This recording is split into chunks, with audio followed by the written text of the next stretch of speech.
తల్లిదండ్రులకు. నీ తల్లి ప్రసవ వేదనతో నీకు జన్మనిచ్చింది. నీ తండ్రి నీ ఆలన పాలన చూస్తున్నాడు. ఒక 20 రూపాయలు పెడితే ఒక చాయ్ ఒక బిస్కెట్ వస్తుంది ఆయనకు, కానీ తిని తాగడది.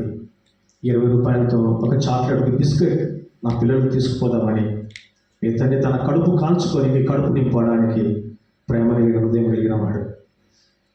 నీ తల్లి ప్రసవ వేదనతో నీకు జన్మనిచ్చింది. అటువంటి తల్లిదండ్రులను సతాయించబాకండి. వారికి సహకారులుగా ఉండడానికి ప్రయత్నం చేయండి.